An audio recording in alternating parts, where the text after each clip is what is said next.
Hello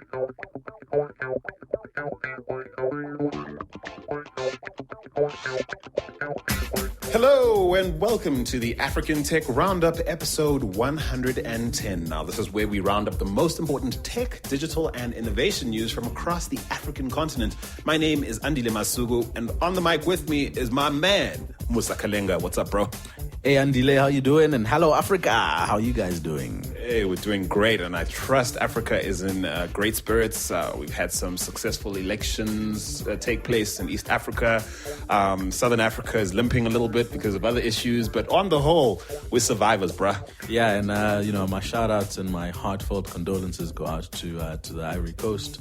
The mudslides in the last couple of days, which have obviously claimed a number of lives, so we are thinking about the families out there as well. And of course, we know that Nigeria, your president is not very well at the moment. Our thoughts to you as well as you struggle through this recessionary climate and political uncertainty. Folks, let's get it done though, regardless, yeah? That's what we're known for. Africa's got resilience, but let's keep it going. And there's some great news to report this week. Among other things, we'll be talking about some pretty exciting investment news on Africa's tech scene. Nigeria, you guys delivered solidly. East Africa, not to be outdone. South Africa's got some good news too. It's all coming up. But first, young African women do not often get to see themselves represented in the tech space. Now, it's difficult to aspire to what you can't see, and that's why we're really excited about a brand new book that's in the works called Founding Women. It's a book spotlighting African female founders who are building technology businesses across the continent and the diaspora.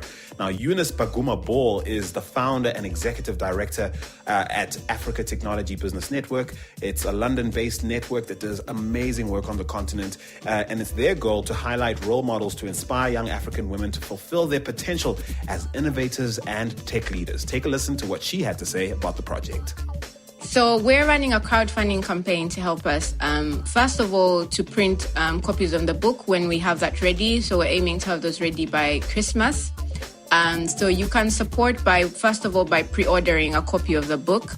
Also, anything you can do to help share the campaign. So we have the details about the campaign are pinned on our social media pages again, or if you just search #FoundingWomen, online, you'll be able to see all the activities and get the link to the crowdfund. So please share. Let's make this book happen. At the moment, we're at 10% of our campaign, which means we can give away 15 books. And that's enough to support one woman for 6 months, dedicated support to actually help them set up their business through our accelerator program. And we are looking to raise £10,000 to help 10 women for 6 months through our program and give away 150 books. So help us get there, please. #FoundingWomen. Now, you can look forward to Eunice interviewing inspirational founders such as Rebecca Enonchong, who's, of course, the CEO of Appstech and good friend of our show, Hilda Mora, the founder and CEO of Pezesha, and there are many other established and upcoming founders working in energy, health, software, fintech, and really just so much to be excited about. We can't wait for this book to come out, and you heard from Eunice herself how you can get involved. We're backing this one all the way. Get involved, Africa, and let's see this one come to fruition. Now it's time for the news. Let's jump straight in. It's been 3 weeks since our last full sort of African Tech Roundup podcast. And so there's quite a few items of note that we'd like to get through today, not least the fact that Google CEO Sundar Pichai chose to visit Nigeria at the end of last month. That got some Nigerians excited, Musa. Absolutely. And what we've seen is that over the last couple of months, people like Mark Zuckerberg, who's obviously the CEO and founder of Facebook, as well as the Microsoft CEO Satya Nadella, have also kind of landed in Nigeria trying to figure out what's going on. And I think it's a big signal as far as those tech companies looking at South Africa and Africa as an opportunity for investment, number one, but also to start grappling with some of the kind of baseline challenges that you need to solve to be able to operate here. So I think these are great indications. But if you look at Google specifically, I think they've been doing a lot of work even in the empowerment space. I mean, I've spent quite a lot of time with them on the Digify program, which is an amazing initiative. And I think they've got their sights set quite high on being able to solve some core problems when it comes to education as well. Some are seeing this as a sort of neat counterpunch to the fact that Jack Ma totally snubbed West Africa very recently when he visited the continent.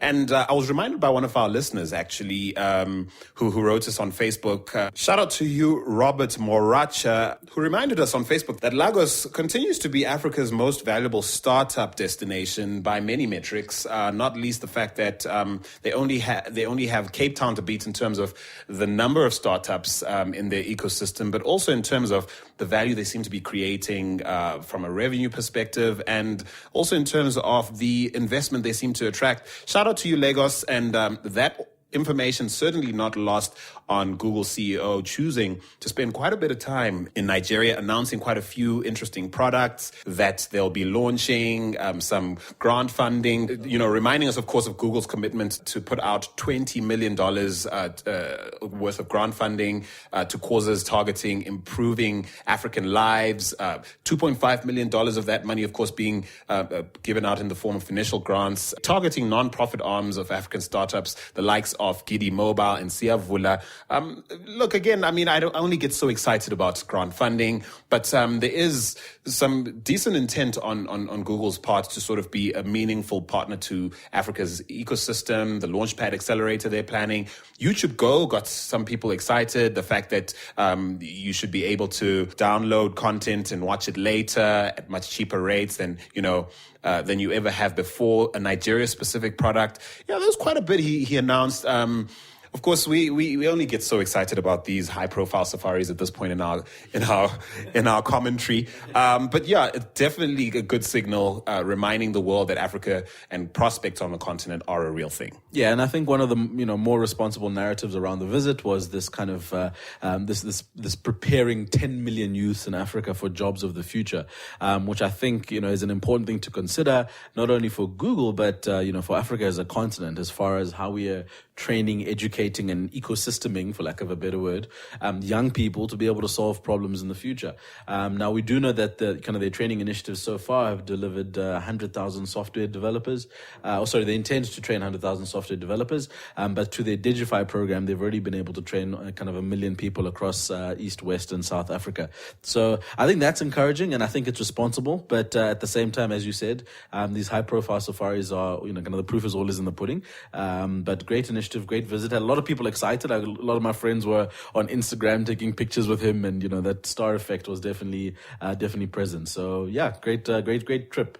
And of course, listen, I have to be fair in assessing Google's efforts to put out digital tools, learning platforms a la the MOOC vibe. I've definitely had a look at some of that stuff, and it's pretty darn good stuff, I have to say. So kudos to you, Google, for doing that. You are indeed one of the biggest tech firms in the world. We expect no less.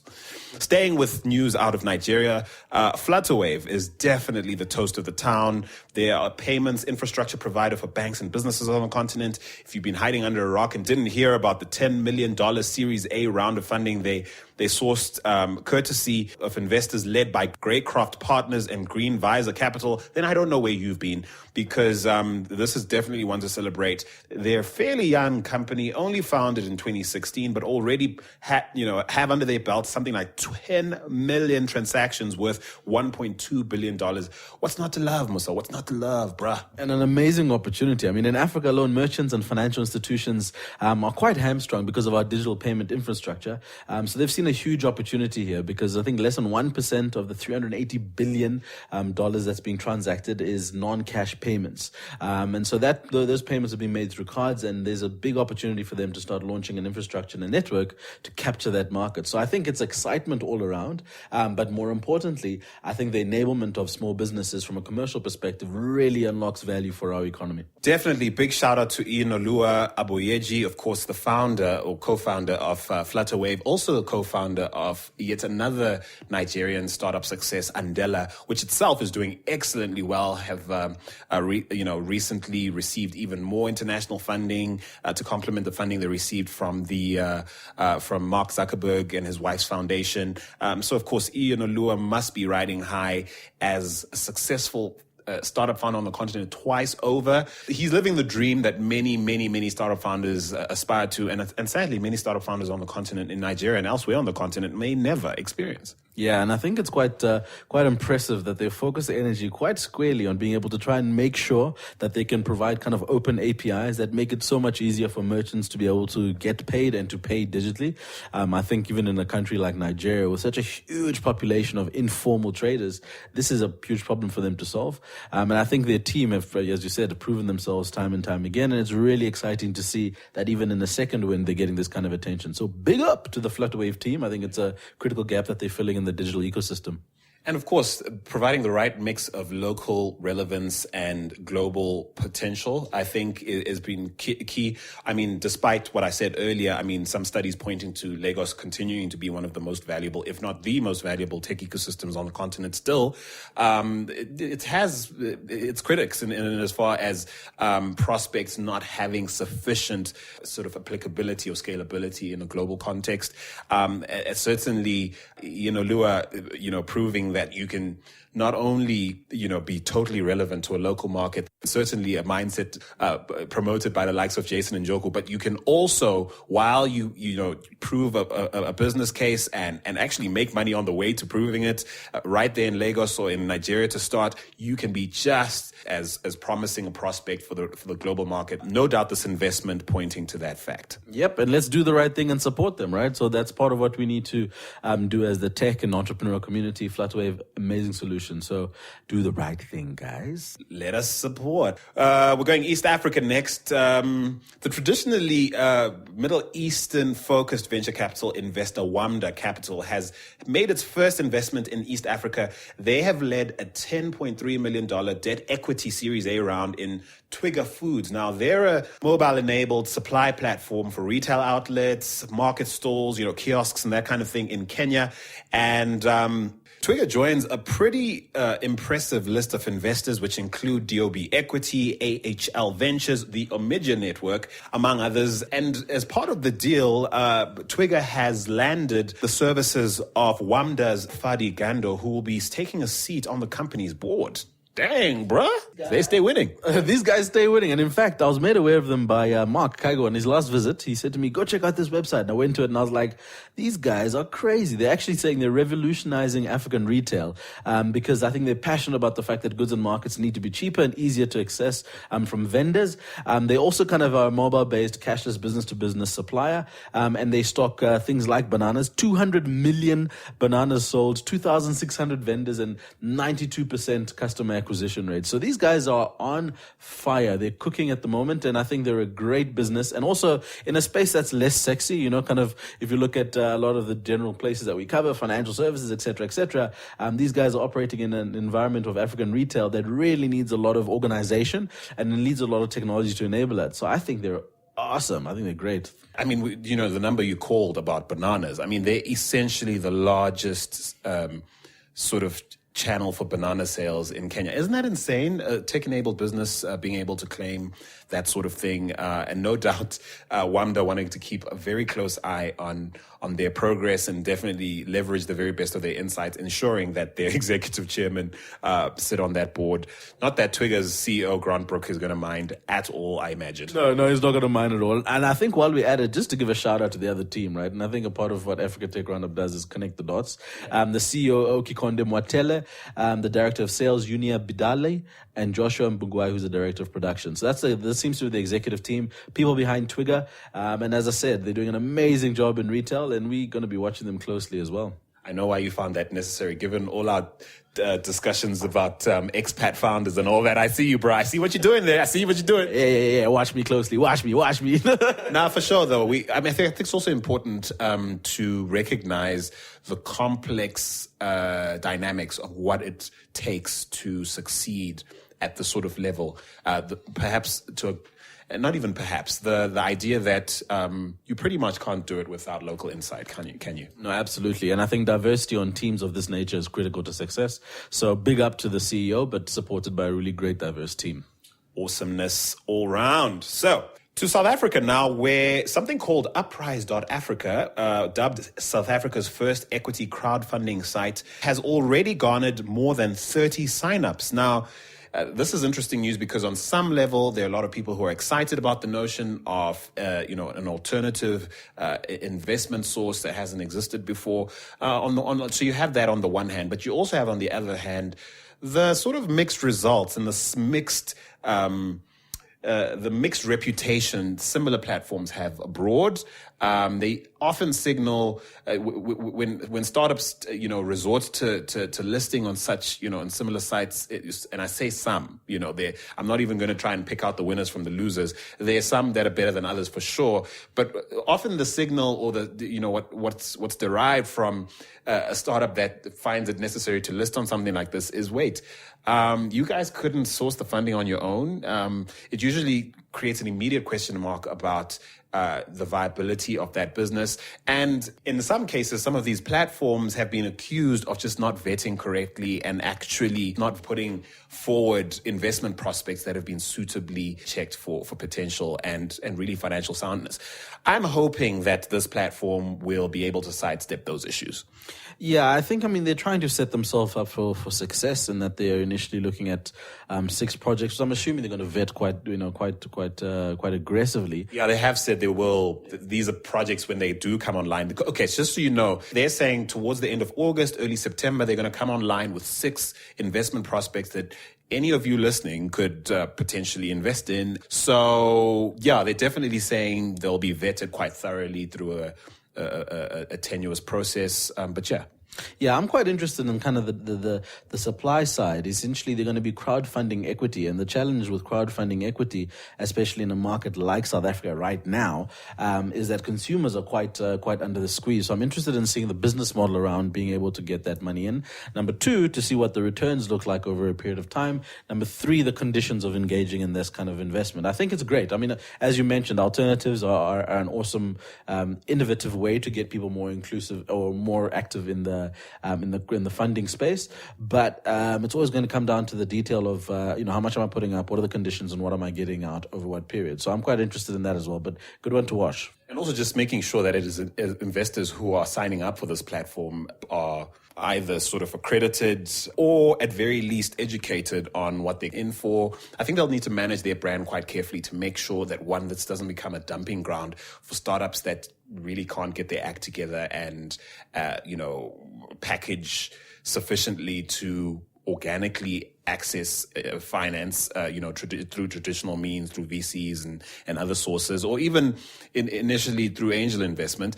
So there's that to worry about. And then there's also the fact that I think relative to most other more developed parts of the world where the angel investment scene is more developed, the VC scene is more developed, you're probably on average going to be dealing with less clued up or less experienced investors who then also need to be vetted for their understanding of how these investments work, how risky they are, etc. And their launch is predicated on local regulators basically giving them the nod because they are wanting to come online with a novel investment structure that doesn't quite exist. And to date, local regulators have been quite reticent to sort of just say, go ahead. Yeah. Absolutely. And I think once again, if you just look at the models, in terms of how it works, and for someone that wants to get involved, it's kind of a platform where you'll be able to have visibility, so a bird's eye view on a number of different deals, which I think is great because you can browse offerings almost like in a menu type format, which is a nice value add. And the entry point is as little as 10,000 Rand, which I think is moderate. Which is just under $1,000 which is quite fair. Which is a quite fair entry point if you want to get some skin in the game. But also they're saying they've got a really kind of clear step-by-step process and an infrastructure team. So I think, the model is great. But as you said, there's still some regulatory battles that they have to face. And in the long term, I'm very interested to see what the uptake will be. But good luck, guys. Uprise.Africa is their web address. Yeah, check them out and tell us what you think. Is this something you'd invest in? Is it something you trust? Have you perhaps invested in equity crowdfunding sites before, perhaps in the UK and, or in the US or elsewhere? What do you look for in those deals? How much do you sort of look to the team to vet the deals? And also in terms of expectation, do you feel more secure perhaps investing via a vehicle like this rather than, say, as an angel investor directly or through an angel syndicate of sorts? Tell us what you think. Where do you think this is going to fit in? Give us a shout at African Roundup on Twitter and Instagram. On Facebook, of course, we're facebook.com/African Tech Roundup. And of course, if you want to email us, hello@africantechroundup.com is where you'll find us. Now for some interesting ride-hailing news, which for the first time in a while doesn't necessarily involve Uber. I guess it does on some level. But anyway, we're talking about China's Didi. They are the massive ride-hailing service, Chinese ride-hailing service that, of course, famously pushed, or shall we say, edged Uber out of China, buying Uber's Chinese business and pushing them out of that market altogether. So Didi has invested undisclosed sums in the Estonian ride-sharing company Taxify, as well as the Middle Eastern ride-hailing service Careem. This in order to expand across Europe and Africa and no doubt take on Uber. Ooh-wee. This is such a great solution because what they're saying essentially is that they're creating an English version of the app, which is great, and it's taking the communication between driver and rider to the next level because they're doing text message translations, but they're also expanding quite aggressively in order for them to start capturing the market with this instant messaging solution. But I think in addition to offering bilingual services, they're also going to be making moves towards investing in the world of autonomous driving, which, as we know, is something that's starting to heat up. And after buying out Uber's Chinese business in 2016, I think they're being quite aggressive about positioning themselves for this opportunity with autonomous driverless cars. Yeah, we know that Lyft is pushing very hard in that direction, as is Uber, which has famously done so for a while. It's quite interesting to see Didi's global agenda start to materialize. I haven't tried to use Didi in China, but I have spoken to one or two people who have in the past, who, of course, if you can't speak Chinese, it's pretty tricky to use, and definitely opening themselves up to English for the first time is quite an interesting move for them. But also quite interesting is their choice in who to partner with in other parts of the world. No doubt Taxify doing quite well here on the continent, relatively speaking, for a very modestly resourced operation relative to Uber. They've done quite well. I have to say their experience at least 1 out of 3 times is not a pleasant one, either because the driver's not great or the car's not clean, or, relative to Uber, I have to say, which I'll probably get a bad experience 1 in every maybe 8 to 10 times and that kind of thing. But given the meager resources they launched with around the world, not least here on the continent, East Africa, certainly West Africa, as well as here in South Africa, Taxify definitely looking the part. Careem doing the thing, taking on Egypt, taking on parts of the Middle East fairly successfully. Rumor has it, we're talking sums between 2 and 7 billion in terms of what these guys are rumored to have been, to be pouring into these ride-hailing services to take on Uber. And quite frankly, that's the kind of money you'd need to make any sort of go at denting Uber's ubiquity in any of those markets. They're valuing the business about $50 billion, makes it the second most valuable tech startup in the world, only second to Uber, with even an investment from Apple. So I think they're geared for success, and I'm really going to watch this quite closely. I just have a very simple question to ask you. When you were in China, you obviously didn't use their service, because I thought you did or you didn't. I see what you did there, bro. Sorry, I had to. It's been itching. I've been itching to say that. Oh my word, so corny. You didn't get it? Maybe next time I'll Diddy.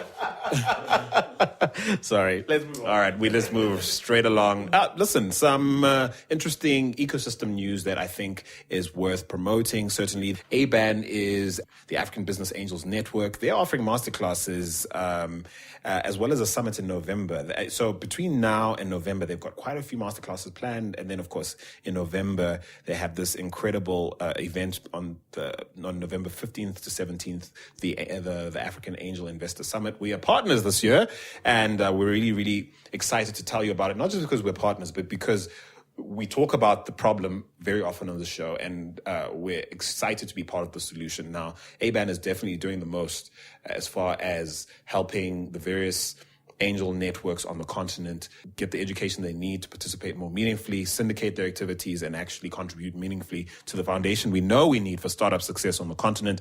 And so between now and November, there'll be masterclasses available, classes in Johannesburg, Abuja, Cairo, Marrakesh, Cape Town, Lagos, and Nairobi, as well as some other cities that might actually, pop up at the last minute, all leading up to the annual summit in November in Cape Town. So do yourself a favor, head on over to abanangels.org to see what's on. Click on the events tab, check out all the boot camps and masterclasses, as well as information for the annual summit. You'll find everything you need there.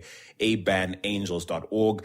Public service announcement, folks, because we need to start becoming part of the solution. If you are in any position to contribute meaningfully as an angel investor, with money or without, if you're keen on finding out how you become a part of the action, ABAN's bootcamps, masterclasses, and indeed the summit in November is definitely something you should check out.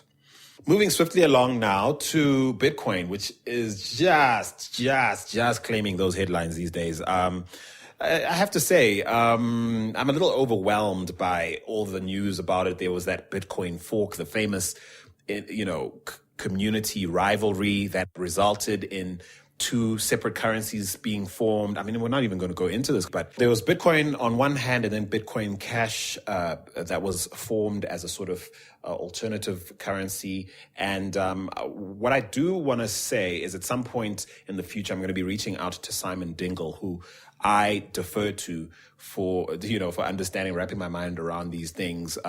It's actually worth following him just to keep up to speed with all the developments in this regard. At Simon Dingle certainly will be a great resource for you. That said, there's Bitcoin. Suddenly there's Bitcoin and Bitcoin Cash. That's the first part. And then there's this ridiculous run, record run that Bitcoin has enjoyed, just killing those numbers, making us all wish we'd put in at least $10 in the currency like 10 years ago. Because did it exist 10 years ago? I'm not sure. When it first launched, because that would probably make us a millionaire or something crazy like that. I don't know if $10 would do it, but certainly, it would have made me that much richer than I am right now. What do you make of this whole Bitcoin thing, Musa? This Bitcoin thing is quite something. I mean, if you look at the numbers, it's quite phenomenal that there's about 15 billion in market cap that's been added just in this last week. But I've been watching it quite closely. I even got myself a Bitcoin account and I invested a moderate kind of $10 in there. I can safely say that my money's almost doubled in the last 3 months, because I logged into my account and I checked. And although, $10 is probably 0.00315 Bitcoin, so it's really small, but the value is now up to 64,000 Rand per Bitcoin. So what did you, and which platform did you use? Luno. Luno is a great platform. So if you go to Luno, if you're investing in South Africa or Sub-Saharan Africa, you can go there. And when you use the platform itself, it actually gives you a wallet in which you can pay money into it. It converts it into Bitcoin, and you essentially can monitor that in real time. And what's great about that is that you can also trade your Bitcoin and you can cash it in on the same platform. So it's really safe. It's really easy. And you can learn about it as you go along. So, I mean, I've had a safe and positive experience, but I should probably put more money in to get the benefit, or the bigger benefit. I think it's going to be very topical, and I don't think it's going to go away. There's lots and lots of stuff that still needs to happen around the regulation. There's just a lot. But I think getting in early is never a bad idea, especially if you can do so in a safe way and without investing that's going to break your back. So I'm definitely in. I'm trying it out, and I'd definitely advise anybody who is curious to dip their toe in it and see how it goes.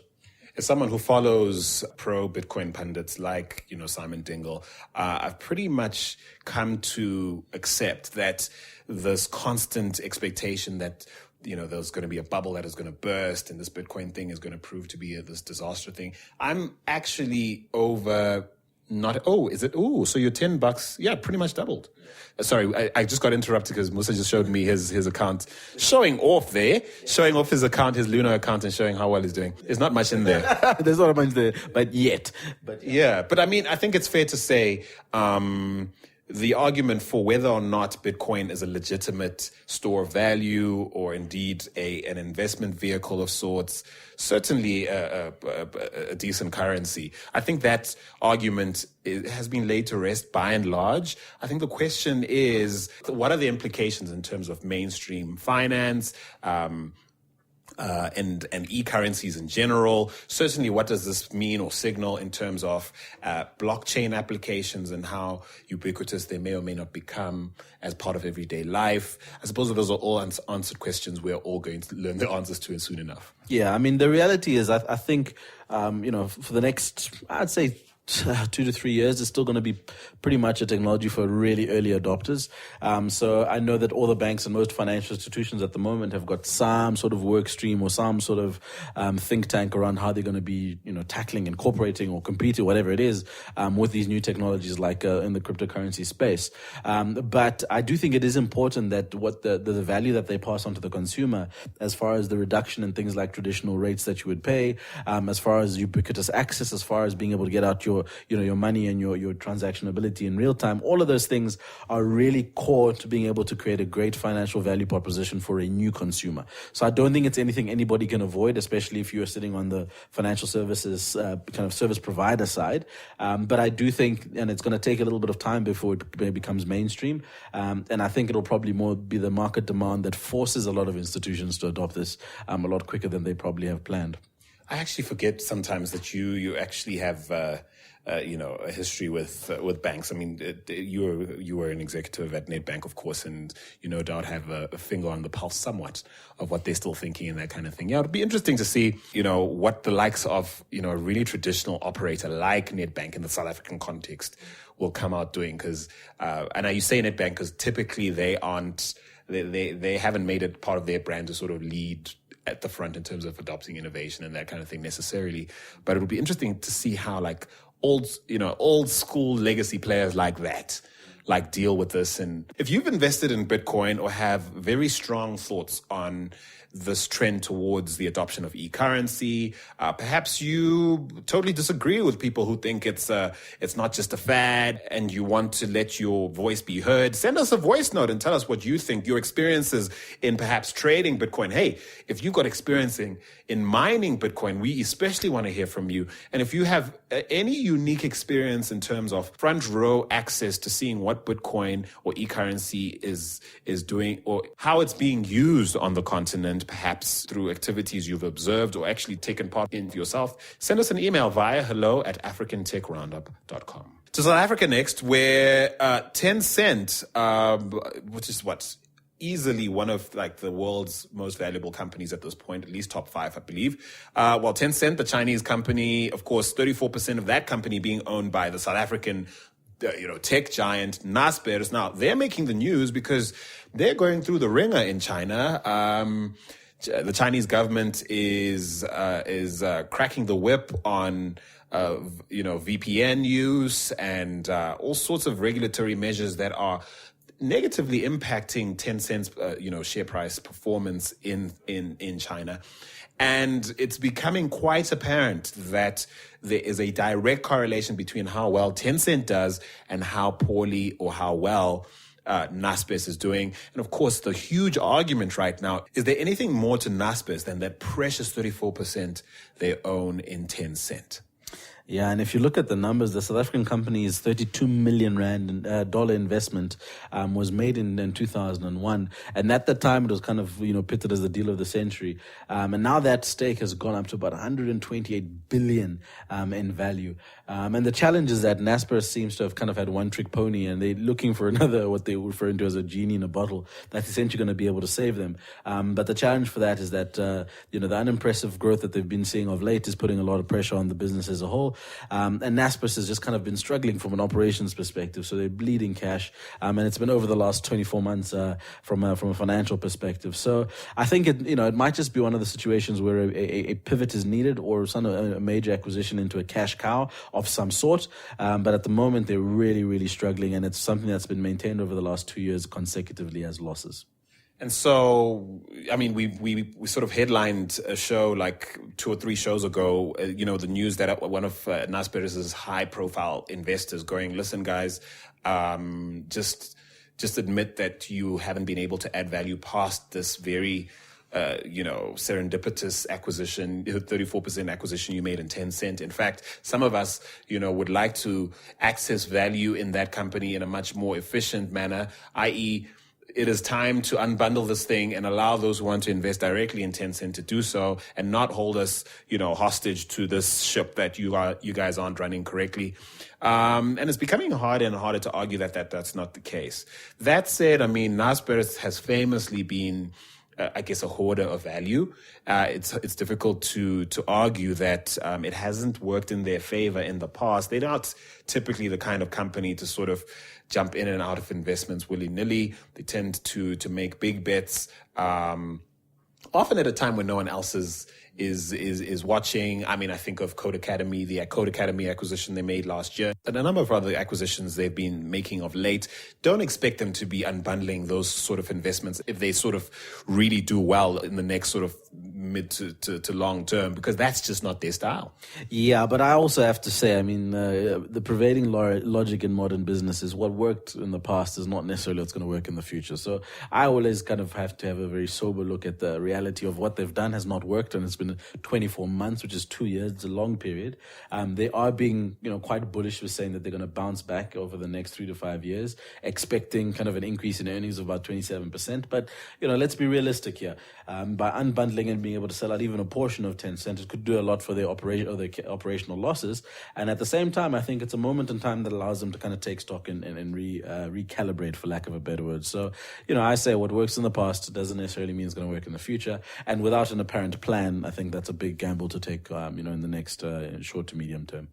I suppose Koos Baker has always been the type to hold cards close to his chest. I have no doubt that he's got some kind of plan going. As to whether it's a good plan or one that will work, to your point, Musa, definitely interesting to watch. I do want to, reference an interesting little, table that I saw on Bloomberg, which actually lists the largest non-institutional investors in major tech companies in the world. Naspers comes in at 7th in the world. You've got Arthur Levinson with a 0.02% stake in Apple. You've got Larry Page and Sergey Brin who have 11.5% in Alphabet. You've got Bill Gates at 2.2% of Microsoft. In fact, less than that now, since he in the last week or so gave away a significant amount of his wealth, whittling that 2.2 down to 1.6 or something like that. You've got Jeff Bezos at 16.6% of Amazon. That has to be the boss of this whole list. But then you've got Mark Zuckerberg with 16% of Facebook, SoftBank owning 29.4% of Alibaba, and then Naspers, Africa's largest tech company, owning 33.2% of Tencent, correcting me from the 34% I said earlier. But definitely quite an interesting thing. We're going to go into Naspers at some point and talk about how, on one hand, we're quite, celebrate the notion of how big they are and how important they are in the tech landscape globally, but also how problematic that company is in context to their involvement in the previous dispensation here in South Africa, which we will call supported a little thing called apartheid. So that's not such a little thing. Well, I'm being kind, but Naspers, that's not what we're here to talk about today, but we will talk about it at some point because it is becoming increasingly pertinent, but not today. So, in passing, I had an amazing conversation with Eric Mugendi, who is, of course, the managing editor at pesacheck.org. It is a fact-checking initiative backed by Code for Africa. And we had an incredibly insightful conversation about the impact of fake news on the recently ended Kenyan general election. We reached out to have the interview happen before the election because we didn't want his insights clouded by what would happen next. Lots of people have insights and unpacking the thing. Hindsight is 2020, so we didn't want a situation where we had his insights clouded by that. We also waited until the results were confirmed before we put out the conversation because we didn't want in any way, shape or form to appear to be trying to influence this debate, especially in the context of all the fake news that was, as it turns out, quite rampant in the space. And so there has been an unprecedented level of fake news at play in Kenya's election. There have been many other things that we can look to in terms of it being inspiring, record level turnout, fairly, despite some of the sad violence that occurred, relatively peaceful, especially compared to the last time. Lots to celebrate. And I think it's worth pointing you to africantechroundup.com, where you will find in the Quick Tech Chats playlist my conversation with Eric Mugendi, so you can get a much bigger picture of the role of fake news. But what do you think, Musa? What was your big takeout? I mean, there was a lot of think pieces in this regard that came out. What do you make of the whole fake news scenario specific to Kenya? Yeah, I was actually going to just ask you because I was really curious. I mean, fake news, obviously, it's even become a popular term. It's word of the year by Oxford Dictionary, so it's a big thing. But I was quite curious to find out what Eric's view regarding the role of regulation was with fake news, and whether he had an extreme view or whether technology kind of solves a lot of that problem. I mean, obviously, a lot of the root cause is being able to identify the source and being able to, to manage that. But then there's the punitive aspect of producers of fake news. So I'm interested to understand, did he have specific views on regulation? So interesting. One of the last questions I asked him is, what does he make of efforts by the likes of Facebook, for example, who were fingered in America's election as being as basically allowing it to become as rampant as it was and go out of control. And in answering that question, he gave me a perspective that gave me a sense of what he believes the role of regulation, or indeed the role of insisting that players like Facebook and media companies or media/tech companies like them should be doing and should be expected to do. So on one hand, you have an extreme sort of pro-net neutrality view that we ought to take the good with the bad, and as far as democratization potential that the internet provides, right? It's a double-edged sword. On one hand, it creates inclusivity, unprecedented, access to education and all sorts of other good things that the internet brings. On the other hand, we need to accept that the very same thing will deliver an excellent platform for nefarious, intent to sort of make its way to the mainstream. So they're proponents of that notion that say, hands off everything, stop trying to sort of regulate fake news out of the system, stop Facebook's attempts to sort of try and scupper the trend are tantamount to censorship, and if we allow them to do it, they'll infringe on our rights as human beings, etc. So that's on the far end. Then you've got what Eric holds is more pragmatic view, that he appreciates that there is an innate infringement on our freedoms when regulation is enacted or rolled out or enforced to control these things. The problem with that, we've seen African governments lean super, super left with that sort of notion, and we know why. They've got like dodgy motives often for doing everything from blocking the internet to shutting down social media and sorts of. So there's a negative aspect to leaning in favor of regulation, especially when you've got governments that are happy to enforce it willy-nilly at their own behest. Eric is somewhere in the middle where he's like, listen, we can't pretend that this stuff wouldn't happen as easily if Facebook wasn't in the picture. And if that's true, then they do have a role to play. And perhaps as lawmakers, and we didn't speak about lawmakers specifically, but perhaps as lawmakers across the continent, we need to try and figure out where the major weaknesses are in all the platforms that allow it to happen, and see how to protect our citizenry from fake information. But to me, it's a lose-lose scenario regardless. I don't know what you think. I know it's a long answer to your question, but I think it's important that we not oversimplify the complexity of what's at stake if we sort of promote full-on sort of net neutrality and internet freedom on one hand, and what's also at stake if we sort of empower or lobby our governments to push for regulation, because we know how that can end. there's a lot to discuss. I think the angle I'd like to bring and the view I'd like to bring is based on the article you shared a couple of weeks ago that made me laugh and it made me cry at the same time, because it was that I forget where he was from, but it was a blogger essentially who confessed to creating fake news as a way to finance his real news business. That was incredible. Zimbabwean dude, shout out to Zimbabwe. We like innovators of note. Okay, no, I'm kidding. But it was the Mail and Guardian. The Mail and Guardian interviewed this journalist who apparently writes for a mainstream, upstanding news publication on one hand, but also has 2 or 3 quite successful fake news outlets that he runs and makes a decent amount of. Yeah. And so the lens I want to bring is kind of the model around the incentive for fake news, right? So there's the consumption and there's the insatiable want for people to get stuff that may be, is completely fantastical, unsubstantiated, blah, blah, blah. There's that component.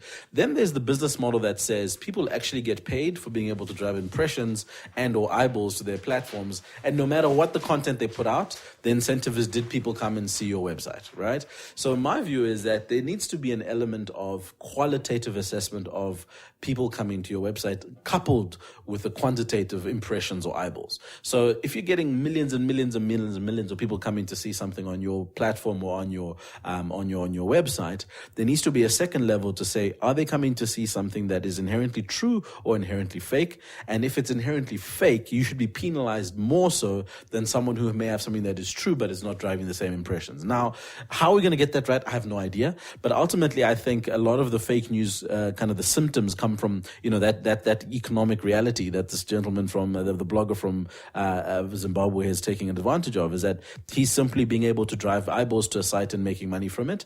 And if real news doesn't do that, fake news will do that job. And those are economics typically of the stomach. And he's using a system that is inherently broken to try and fix it. But then secondly is, how do you get to a point where you can have the qualitative element to regulate content in such a way that you're incentivized to put on true content versus fake content, and then ultimately rectifying the issue of people being able to widely consume and spread fake news. So that's an angle. It's not an answer, but it's, I think, something to think about. And I think at the core of it, because people are driven by commerce and or financial incentive, I don't think it's something we should discount. In my latest article for Business Report and African Independent, I basically asked the question, who can be trusted when it comes to the truth, And I think that's kind of what bugs me about giving the likes of Google or Facebook the power to decide what truth is and who can be trusted in that context. And I'm not entirely trusting of their ability to act on that mandate should we all decide that they should have it. And I know many people feel very strongly that they should have some kind of mandate in sort of determining that for us. I think we have challenges as a society in policing such mandates. Then there's the other very sinister side of, Yeah, before you go to the next point, so how do you think that they're deciding on what is and what isn't relevant as platforms? Because I'm just trying to get to the root of that, because they don't produce content. They're not responsible for, headlines. They're not the people that are, publishing these things. I know there was some, there was a little bit of conspiracy theory around the elections, but ultimately that's not what their business does. Their business is providing a platform for people to do that. So I wonder, and I think sometimes it's a harsh stick, and because of their size and their sheer kind of influence and impact, I do think there needs to be some level of responsibility. But I always ask the question, they're not really content producers at their core. So how do we then, kind of beat them with a different stick to a person who's actually producing content? They're simply using a platform to deliver the content. I suppose they're implicated in the sense that when content performs well within the Facebook, let's use Facebook as an example, within their ecosystem, they profit from it. Let's start there. So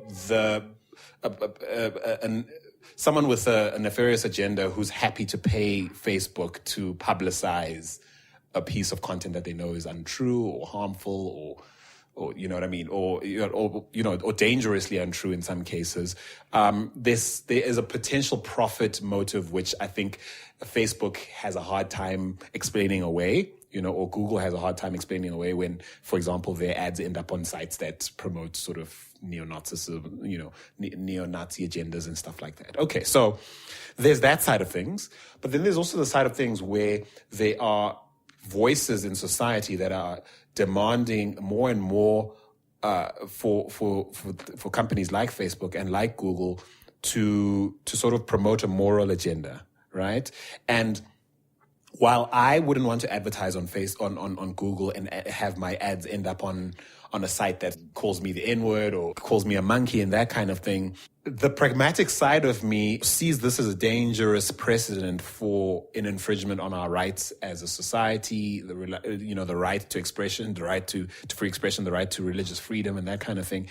And I think it's going to become harder and harder to expect companies to act on that mandate. Also, I feel like there's an oversimplification on who we can trust, right? Because, I mean, I was at the Menel Media Exchange last week, and we had a director from Human Rights Watch give a keynote, and implied in his keynote is he and a handful of others, like Julian Assange. I mean, he didn't say this word for word, but really I could pick up from his tone and what he was suggesting that only so many people we can trust, only so many editors that are willing to really tell the truth or not be captured by the state or by dangerous financial powers and that kind of thing. And the implication being that, here are those we can trust, including the New York Times or whatever. And I'm saying anyone with entry-level editing skills, access to the internet, or a potential agenda to influence or create propaganda for any reason at this point, I can't trust anybody. And that's the problem. So how do you regulate in a context where you can't trust anybody? And it makes the whole process towards regulation and protecting society on the basis of some ethical standard, which is relative, very relative, or some moral standard, actually quite problematic.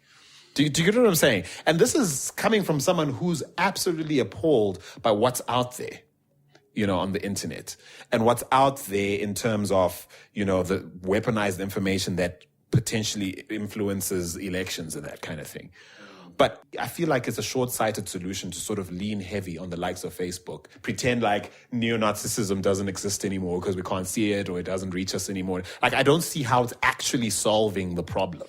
Sure, I think it's... Sorry, I went into it a bit there and I tried. I don't know if I even made sense, but I guess that's what podcasting is for. Yeah, no, I think it's interesting. I mean, the immediate thing that comes to mind, and I'm playing devil's advocate here, is I asked the question, in the future of publishing or media or platforms or content creation, whatever you want to call it, the future of that, is it really about trust? Does trust even play a factor, right? Because should you, as a content producer, whether you're, the New York Times or a blogger with an internet connection, are you wanting to gain people's trust, or are you wanting to put across a point of view? And then ultimately the shift in responsibilities on consumers to be able to make that decision, right? So are these platforms really about trust? That's the question I'd like to ask firstly.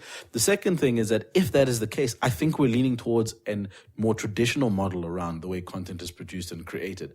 And therefore we're then having to surround a modern business model with traditional things that made current media or newspapers what they are, and that's the regulation, and that's all that's what props up those media platforms, and I think that's what that inherently creates the trust. And I'm interested to hear what our listeners have to think. My view is that in the future of content creation, trust is not a factor. There are opinions. There are lots of opinions, and some of them may be divergent, some of them may be true. I think the opinions being presented don't have to be the gold standard for trust or truth. The people consuming those opinions have to be, right? And I think that's where the investment in, maybe education is the wrong word, but we're not going to take the internet and turn it off anytime soon. We're not going to sanitize the internet anytime soon. You're going to have an extreme standpoint, as you've already mentioned, where you're turning it off altogether, or you're allowing it to open. So it's not really one of those where you can have a moderate approach, and in that case, you have to really shift your strategy to say, if I'm not going to regulate the internet to the extent that I can create this trust or uphold these values that I'm used to in a television station or a newspaper, what do I need to do to ensure that I ultimately de-weaponize the content that has been produced. And the only way to do that, in the famous words of what's my friend Bob Marley, is that you have to emancipate the human mind. And that if you're going to consume content and you as a human being are going to take on every piece of content and think it's the truth, that's where the problem is. Will the content continue to be produced? Absolutely. Can you stop them from producing the content? You may try, but someone else tomorrow will spring up. So my very kind of, as I said, devil's advocate view is that I think we're playing the wrong, we're not playing the ball, we're playing the man here. And so to Facebook's credit, I mean, they've put out, they're committed to sort of helping Facebook users identify fake news or whatever, or a lot easier than perhaps they have in the past. And I think that's everything you said is probably what we need to concentrate more on doing. This is the same way we have like a common sense approach to determining the relative trustworthiness of an article we see in a tabloid versus an article we see in a more serious, perhaps, newspaper that we respect more. I mean, there's some sort of common sense. How is that common sense ingrained in human beings? Through experience, but also through an educational process, right? And I feel that's our best bet. Helping people understand that, listen, guys, the internet is simultaneously the best thing that potentially ever happened in the cause of promoting inclusivity, but also one of the most dangerous tools ever. And the tragedy for me in what's happening with, what happened with fake news leading up to the Kenyan election is not that it existed. It's that there were people who received a fake BBC clip on their phone for the first time. People who no doubt have never interacted with the real BBC site or watched real BBC news, who are now experiencing quote unquote BBC for the first time, and they have no framework for determining whether this is true or not. And because it came from someone in their network, someone they trust, to your point, it's now true in their experience and when it shouldn't be. And I mean, can I stop the super ingenious chap or woman or girl, boy or girl who decided to make this stuff in their bedroom or wherever they did it? Can I sort of try and frustrate the agenda of perhaps the politicians sitting half across the world trying to influence the Kenyan election? Am I in a position to make them go away or keep them from interfering in Kenyan affairs? No. But what I can do is empower a local populace or a local individual to develop a sense of common sense around what is true and developing a framework for deciding what is truth, what's trustworthy, what isn't. And the sad, depressing truth is the reason this is all necessary is because we cannot trust anybody. Yeah, and I have to agree with you because I think the marketing behind fake news is what we need to focus on. We need to make it undesirable. I mean, fake news is nothing new. It's gossip. People have been gossiping since the beginning of time. Because it's gossip coming from a trusted source, you believe it. And maybe deep down you know that it's probably not true, but a trusted source is telling you that. So I think that reference point around this cannot be a correct thing to consume either which way is important because that's the only way you can counteract gossip. Because gossip will continue to happen whether or not you're going to create a commission of inquiry on gossip, whether or not you're going to set up microphones in all the hairdressing salons to try and monitor gossip. You're not going to be able to do that, right? But people have to inherently have a reference point as to the nature and the branding and the positioning of what gossip is, and they make the decision then whether they're going to consume it or not. Ultimately, you can't then punish the person who's sitting there and passing on the gossip because they're just doing what human beings do, and that's trying to communicate. So I think that's where, if you take a kind of a very ethereal view of the argument, we have to really be clear about what is reasonable and what is achievable versus what is kind of really fantastical and trying to play something that's not really going to make a difference. And so, I mean, shout out to Eric Mugendi for giving me his time. Again, go check out the conversation I had with him. He gave me such incredible insight into the specificity of the fake news problem within the Kenyan context. Go check it out at africantechroundup.com. Go to the Quick Tech Chats playlist and listen to it there. And I mean, granted, I love Eric and we certainly wish him well in his new role. But even the notion that fact-checking organizations like PesaCheck and perhaps in South Africa, AfricaCheck, the notion that they ought to be the arbiters of truth and sort of allowing them to do the thinking that we ought to be doing for ourselves, while they have a place and they certainly should exist, ultimately we should hold everybody accountable, whether they claim to be upright and maintaining journalistic standards or not, whether they claim to be sound businesses, tech firms that care about the planet, startup founders who want to change the world, politicians who promise us your baby girl in the back room, playing on the laptop you just bought her. All of us. None of us can be trusted, and therefore we need, to encourage a framework of individually determining what fake news is. I know this is super idealistic, and many people are rolling their eyes, but hey, listen, we had one more news item, but we're not going to get into it because we've long run over an hour. Thank you so much for listening. We'll definitely be back at you really soon.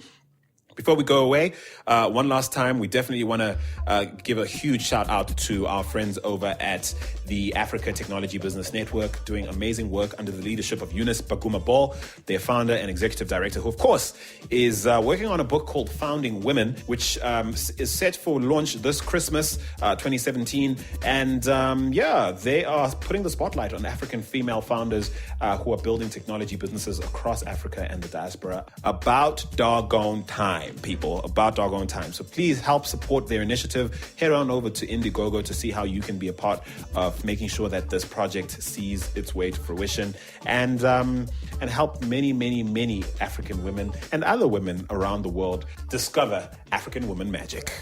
When we were sitting down talking about the show, I thought it would be a lot shorter than this, but it seems we're averaging an hour these days, but I think it's all good stuff, yeah? Yeah, I think it's a fantastic conversation. I think we try as much as possible to keep it as light, but as deep at the same time. For, I think, Women's Month, for me, just a quick shout out to all the ladies. Yeah, and it's Women's Month in South Africa, to be clear, because apparently the rest of the world celebrates it.